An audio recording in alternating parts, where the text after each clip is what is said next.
Você já ouviu falar em micro-organismos endofíticos? Sabe como eles agem na planta e nas pragas? Bem-vindos ao Bioagrotech, o seu podcast que descomplica o mundo dos produtos biológicos na agricultura. Eu me chamo Isabela Tavares, sou biotecnologista e entomologista, e faz tempo que a gente não faz um episódio assim, né? Então hoje eu vou traduzir um artigo científico sobre fungos endofíticos para vocês.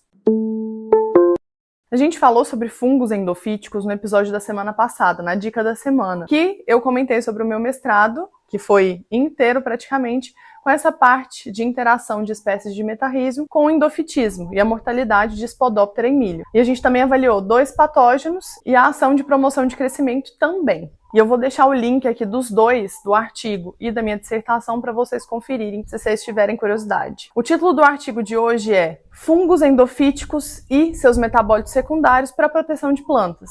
Os autores são Lopes e colaboradores e publicado no Journal of Pest Science, que é um dos periódicos assim mais tops em controle de praga no mundo. Está publicado lá, é porque é uma ciência de ponta. Esse artigo é uma revisão completa sobre os fungos endofíticos, que produzem compostos químicos, que são os metabólitos secundários, e protegem as plantas contra pragas e doenças. É uma mina de ouro de informação. Então hoje eu quero traduzir esse artigo para vocês com os principais pontos e que são aplicáveis no campo para vocês utilizarem aí onde vocês trabalham, na cidade de vocês, enfim. Então, o que você vai aprender hoje? O que são os metabólitos secundários, os principais compostos produzidos por fungos endofíticos, como eles protegem as plantas contra pragas e doenças, quais fungos endofíticos têm maior potencial e a aplicação prática, o que já tem no mercado, que pode te ajudar aí no campo.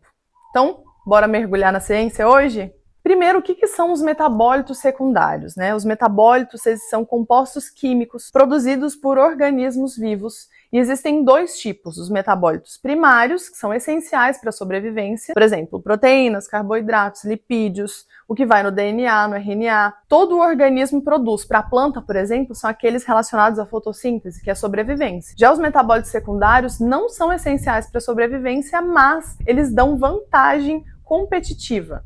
Por exemplo, produção de antibióticos, toxinas, pigmentos, hormônios. No caso dos fungos endofíticos, eles produzem metabólitos secundários que matam ou repelem as pragas, inibem os patógenos, os fungos, as bactérias, e protegem a planta hospedeira. Por que o fungo faz isso?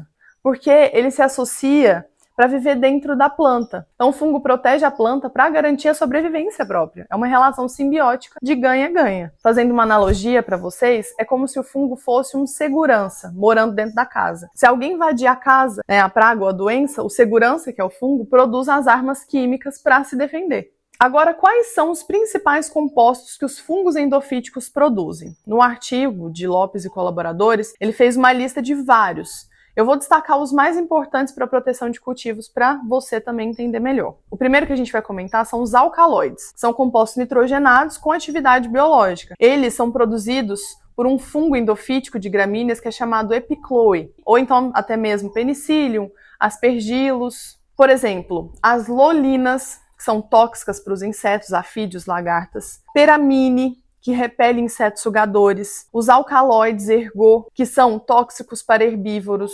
principalmente ali dá um probleminha para o gado, digestibilidade, então tem até que tomar cuidado. E como eles protegem? O inseto se alimenta da planta, ingere esse alcaloide, e aí ele vai ter uma paralisia ou morte, ou até mesmo um dano nas próximas gerações da praga, que a gente chama de antibiose. Ou o alcaloide repele o inseto nem chega a se alimentar, o que a gente chama de antixenose, ou não preferência. Durante um estágio meu na Embrapa Pecuária Sudeste, em São Carlos, a gente avaliou antibiose e antixenose em cigarrinhas da pastagem, em um tipo de pasto chamado paspalum, que tinha sido modificado geneticamente. Então, assim, é super interessante. Para dar um exemplo para vocês, que ocorre até fora do país, as gramíneas forrageiras, azevém, festuca, são inoculadas ali com epicloe, que é esse fungo. O gado se alimenta menos, porque ele é um pouco tóxico para o gado, mas a planta fica protegida contra insetos. É muito usado nos Estados Unidos, Nova Zelândia. No Brasil ainda é pouco comum, mas a gente já tem algum potencial, alguns estudos sobre isso. Até esse que eu comentei da Embrapa.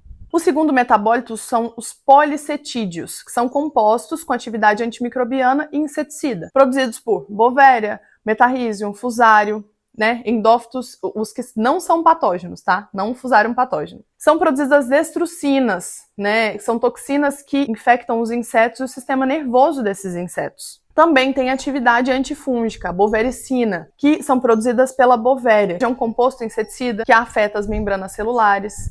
Tem um efeito de antibiótico também, né? Contra aí bactérias, fungos, enfim. E como que eles protegem, né? O inseto se alimenta da planta, ou seja, vai ingerir essas destrucinas, vai causar paralisia no inseto e vai levar ele à morte. O patógeno, ele tenta infectar a planta, a bovericina também inibe esse crescimento e é assim que é feito esse controle, tanto de patógenos quanto de pragas. O metarrhizium, por exemplo, falando de forma prática, aplicado no suco ou no TS, ele vai produzir essas destrucinas. E as lagartas que vão comer as folhas, elas vão morrer. É um controle de dentro para fora da planta. Inclusive, no curso de manejo biológico da soja, a gente tem um módulo inteiro falando sobre bioinseticidas.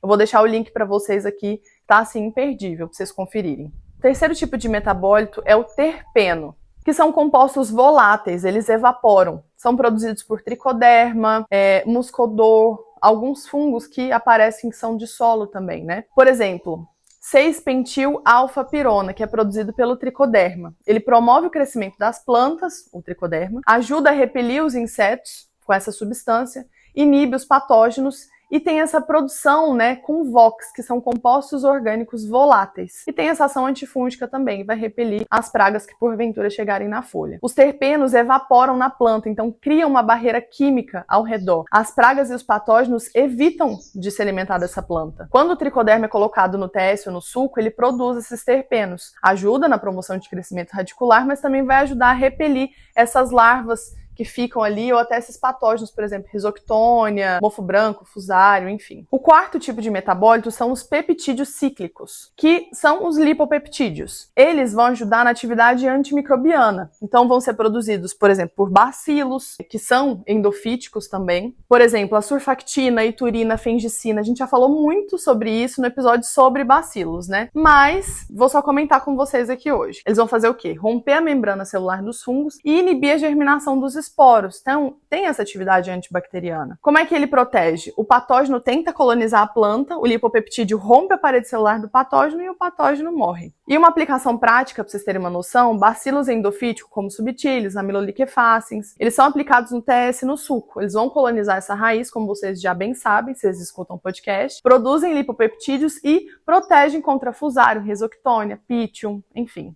Essa aí é uma parte que vocês já estão bem cientes, né? O quinto grupo de metabólitos são as enzimas hidrolíticas, que são umas enzimas que degradam a estrutura de pragas e patógenos, né? A parede celular mesmo. São produzidos por Bovéria, Metarrhizium, Tricoderma, até mesmo os bacilos. Por exemplo, quitinase vai degradar a quitina, que é grande parte da parede celular dos fungos, de bactérias, exoesqueleto dos insetos também. As proteases, que degradam proteínas estruturais, as glucanases, que degradam os glucanos, que também estão na parede celular desses fungos, e vão proteger liberando uma enzima que degrada essa estrutura do invasor, né? Como eu já falei para vocês. Na prática, o tricoderma, por exemplo, produz quitinase. Então ele vai degradar a parede celular do fusário, com o que a gente chama de micoparasitismo. E até mesmo ovos de nematóide por pocônia também é feito por esse processo de enzimas hidrolíticas. Então, resumindo, alcaloides, que são tóxicos repelentes de insetos, polissetídeos, que são destrucinas, bovericinas, que são inseticidas e antifúngicos, os terpenos,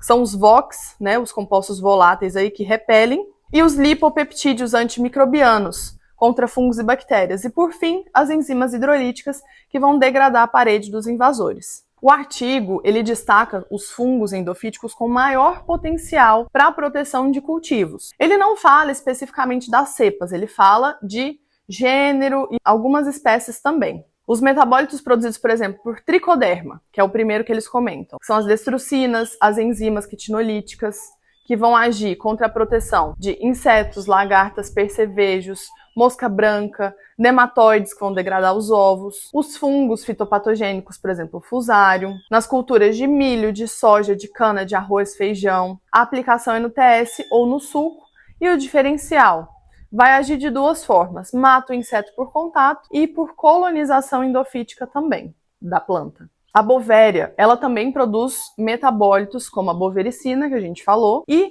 a oosporen, que é um pigmento antifúngico, que é uma proteção contra mosca branca, pulgão, trips, broca e fungos também, fusarium, botrytis. Lembra quando eu falo para vocês que Beauveria é parte aérea, que ela vai agir nesses insetos sugadores? É exatamente por isso. Algumas pessoas até usam no TS no suco. Essa ação na semente é muito mais por endofitismo, a não ser que você aplique para a broca da cana no suco e ainda ganhe um bônus de ação endofítica. E isso eu tô falando pensando financeiramente, às vezes compensa você fazer uma aplicação via parte aérea. Agora, se a gente fala de tricoderma, é diferente, porque ele já vai no TS no suco e no máximo 30 a 45 dias depois, do plantio. Ele vai agir contra os fungos de solo, Fusarium, Rhizoctonia, Pythium, Sclerotinia. Tem registros para nematóides também, que ajuda a degradar os ovos ou até pegar os juvenis. E promoção de crescimento. Praticamente em todas as culturas o tricoderma é utilizado.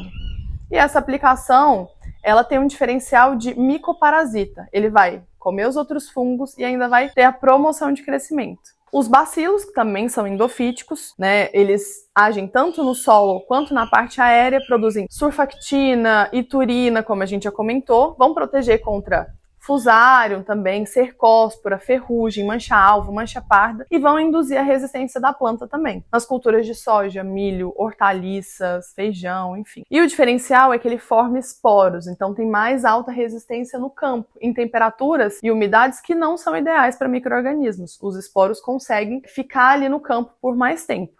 Por Puricillium hipocônia, eles também produzem metabólitos, as enzimas quitinolíticas, as leucinostatinas, a proteção contra nematóides, contra os ovos de meloidógene, heteródera, ação contra pretilencos e em várias culturas, tomate, soja, feijão, enfim, a gente já falou bastante e a gente tem um episódio específico sobre os bionematicidas também. Volta para escutar se você não ouviu ainda.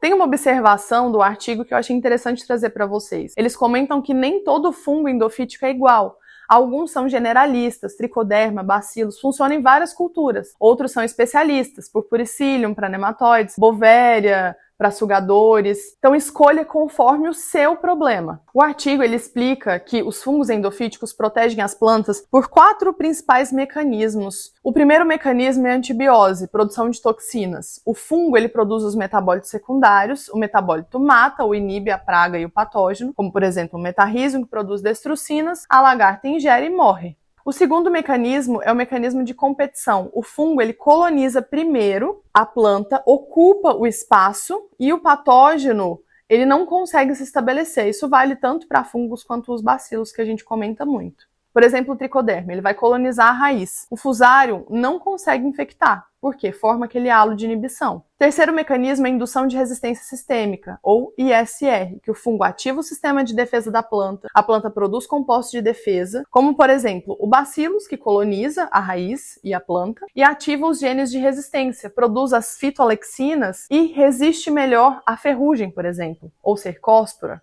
E o quarto mecanismo, promoção de crescimento. O fungo produz fito-hormônios, os fungos e a bactéria, solubiliza nutriente e tolera mais aos estresses abióticos, enfim. Por exemplo, o tricoderma produz auxinas, a planta fica 30% maior, mais saudável e menos suscetível à doença, à seca, enfim, falta de água. Na prática, os fungos endofíticos e bactérias, eles atuam de múltiplas formas.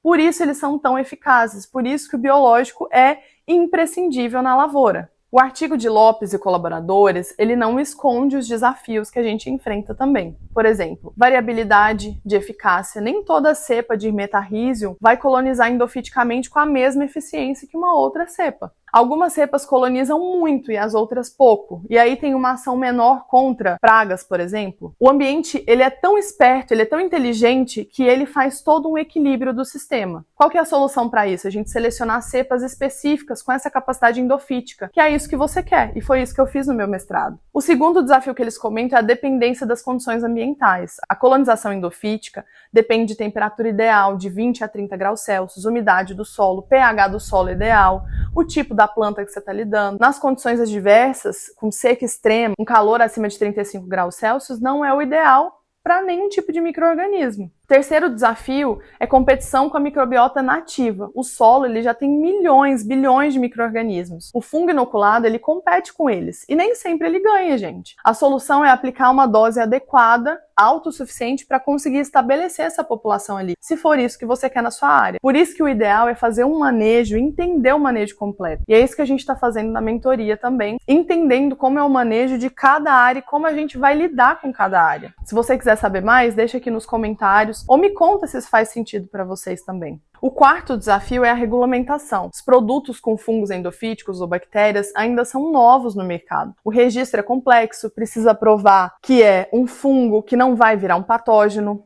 Então, a solução é mais pesquisa, mais dados de segurança. Por isso que a pesquisa é tão importante, gente. O campo não é nada sem a pesquisa. E vice-versa. Com a seleção de cepas corretas, formulação, protocolo de aplicação ajustado, os fungos e as bactérias endofíticas são super interessantes e imprescindíveis no campo. E a dica da semana é curta. É só para vocês observarem, pega o rótulo dos produtos que vocês estão trabalhando, porque nem todo rótulo menciona endofítico explicitamente. Mas se o modo de aplicação é TS ou suco, o fungo ou a bactéria é conhecido por colonizar endofiticamente. Metarrhizium, tricoderma, bacilos, pocônia, purpuricilium, eles têm essa função, às vezes mais ou menos. Então, fique atento a isso. Bom, é isso, pessoal. Artigo traduzido. Vocês entenderam que os fungos e as bactérias endofíticas produzem um arsenal químico, vários metabólitos secundários que protegem as plantas. Entenderam sobre os principais compostos, alcaloides, destrucinas, bovericinas, lipopeptídeos, enzimas, os mecanismos de ação de antibiose, competição, indução de resistência, promoção de crescimento. O fungo com maior potencial, que é Metarrhizium, Bovéria, Tricoderma, bacilos, que são os mais conhecidos, na verdade, né? E uma aplicação prática, sempre no TS no sulco, para entrar ali na raiz. Ou então, pensando em filosfera, os bacilos também, como Metilobacterium. Metilobacterium é uma bactéria que ajuda na fixação de nitrogênio, que está sendo super falada ultimamente, e ela vai auxiliar, porque ela é aplicada via parte aérea, então ela vai agir ali como endofítico na filosfera, que é na folha, na parte da folha. E é isso, pessoal. É interessante a gente trazer sempre esses artigos para vocês entenderem como é que isso funciona na prática. E vale a pena estudar, testar, aplicar. Enfim, qualquer dúvida a gente está aqui, chama no direct, chama nos comentários. Se você gostou desse episódio, dá 5 estrelas aqui pra gente, já ativa o sininho para esse conteúdo chegar para mais pessoas. Compartilha com aquele amigo que precisa entender melhor esses mecanismos de ação. E eu te espero semana que vem com um episódio novo, 6 da manhã, quarta-feira. Até lá!